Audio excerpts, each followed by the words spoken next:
ये देखिए ऑयल बिल्कुल अलग हो गया है और इसमें से बहुत ही ज़बरदस्त रोस्टेड खुशबू आ रही है। बहुत ही टेस्टी लग रहा है।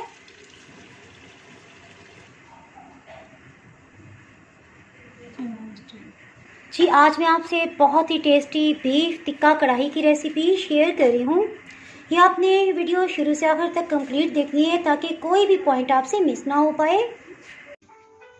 अगर मेरी वीडियोस अच्छी लगी तो लाल सब्सक्राइब को क्लिक कर दें। साथ में ये जो बेल का आइकॉन है इसको क्लिक कर दें। इसको क्लिक करने से आपको मेरी हर नई वीडियो का नोटिफिकेशन सबसे पहले फ्री में मिलेगा। बिस्मिल्लाहिर्रहमानिर्रहीम जी रेसिपी को स्टार्ट करते हैं। हड्डी के बगैर बीफ का गोश्त तकरीबन 1.5 किलो की मिकदार में है। इसे अच्छी तरह से धो के खुश्क कर लिया है। गोश्त को मैरिनेट करते हैं। इसके लिए पिसा हुआ लहसुन 2 खाने वाले चम्मच इसमें शामिल कर देंगे। इसी तरह 2 खाने वाले चम्मच इसमें अदरक भी जाएगा। बड़े साइज के 3 लीमू ले लिए हैं, इसका रस निकाल लेंगे।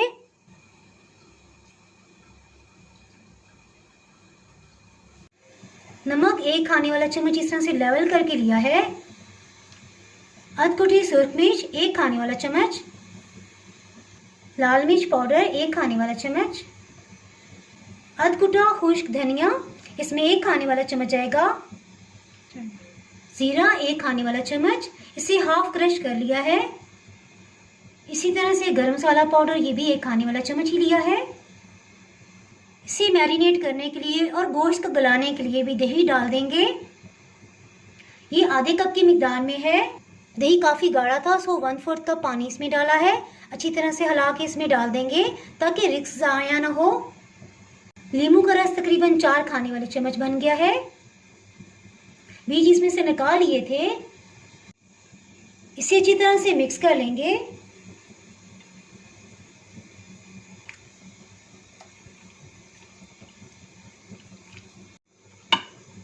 जिस तरह मछली के मसाले को रात भर के लिए अगर रहने दिया जाए तो सब मसालों का बहुत अच्छा जायका आ जाता है।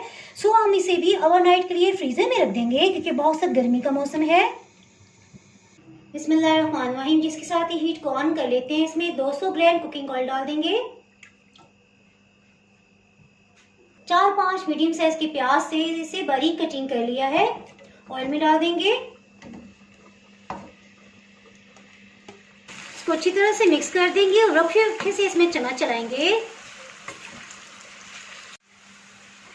प्याज को फ्राई करने की ये ट्रिक है कि हीट को बिल्कुल मीडियम लो रखेंगे, यानी जितनी धीमी आंच होगी आहिस्ता आहिस्ता ये सॉफ्ट होंगे और साथ ही बहुत अच्छा सा सुनहरी कलर आते हुए क्रिस्पी हो जाएंगे। इसमें बहुत अच्छा सा सुनहरी कलर आ गया है। प्याज को निकाल लेंगे।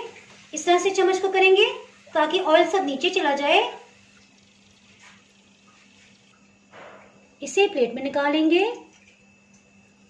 ये देखिए बाहर किसी मेहनत के प्याज कितनी क्रिस्पी और ज़बरदस्त गोल्डन ब्राउन हुई है। गोश्त को ओवरनाइट मैरिनेट कर लिया है। इसके साथ ही इसे भून लेते हैं। इसमें वही ऑयल डाल देंगे जो प्याज को फ्राई करके हमने इस्तेमाल किया था। 1 चाय की चम्मच सफ़ेद ज़ीरा, 1 दालचीनी का टुकड़ा, 3 लौंग और चंद दाने काली मिर्च के हैं। इसे 2 मिनट के लिए हल्का सा सौते करेंगे। 2-3 कड़ी पत्ते को भी इसमें शामिल कर देंगे।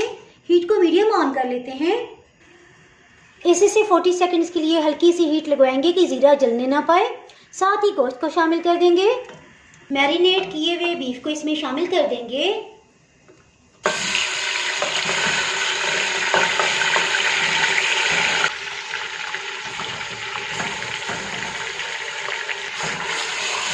हीट को मीडियम ही रखेंगे। अच्छी तरह से इसे भून लेंगे। इससे इसकी स्मेल भी खत्म हो जाएगी और बहुत ज़बरदस्त इसका फ्लेवर आएगा। ये देखिए ऑयल बिल्कुल अलग हो गया है और इसमें से बहुत ही ज़बरदस्त रोस्टेड खुशबू आ रही है। सो इस स्टेज पे इसमें बाकी चीज़ें शामिल करते हैं। 4 दरमियाने साइज के टमाटर हैं, इनके छिलका उतार के इसमें शामिल कर देंगे। इसमें से पानी बिल्कुल खुश्क हो गया है, ऑयल ऊपर आया हुआ है। तो मसाला नीचे न लगे इसके लिए 1/4 कप पानी इसमें शामिल करेंगे। एक दफ़ा इसे अच्छी तरह से भून लेंगे। 1/4 कप पानी मज़ीद डालेंगे। एक दफ़े इसे अच्छी तरह से मिक्स कर लेंगे। इसके साथ इसमें हल्दी शामिल करते हैं। आधी चाय की चम्मच हल्दी इसमें जाएगी जी, और पिसी हुई लाल मिर्च 1 चाय की चम्मच भर के इसमें जाएगी। इसमें 1/4 कप पानी डालेंगे और इसे अच्छी तरह से भून लेंगे। तकरीबन 1 कप पानी इसी तरह थोड़ी थोड़ी मिकदार में डालते भूनते जाएंगे जी। अब टाइम आ गया है इसमें तली हुई प्याज को शामिल करने का।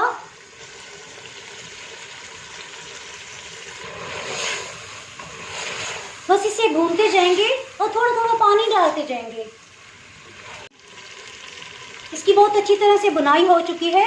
सो इसका गोश्त गलाने के लिए इसमें तकरीबन 700 ml पानी शामिल करेंगे और कुकर प्रेशर को बंद कर देंगे ताकि गोश्त अच्छी तरह से गल जाए। मीडियम हीट पे इसे पका रहे हैं। कुकर प्रेशर की विसल चलने से लेकर अभी तक तकरीबन 17-18 मिनट हुए हैं। बस इतनी देर इसे ऑन रखेंगे जितनी देर में गोश्त गल जाए, लेकिन 15 मिनट के बाद लाजमी इसे चेक कीजिएगा ताकि ये नीचे ना लगे।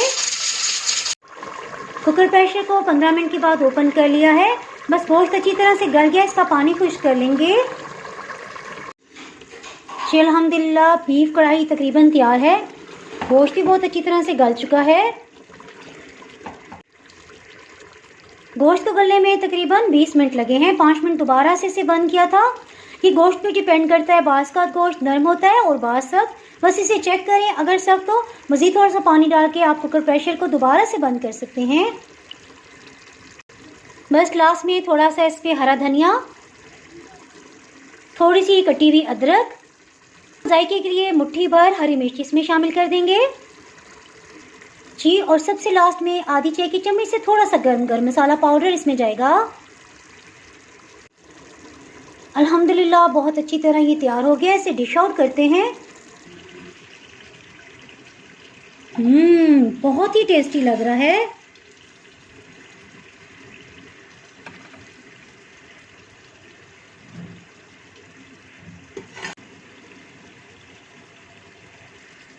ये आपने ज़रूर ट्राई करना है, फिर कमेंट सेक्शन में बताइएगा कि आपको कैसा लगा।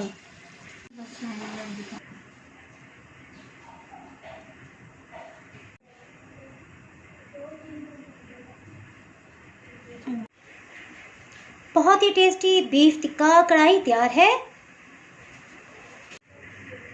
जी। इसके साथ ही अगर आप मेरे चैनल पे नए हैं तो चैनल को सब्सक्राइब कर दें, बेल आइकन ज़रूर प्रेस कर दीजिएगा।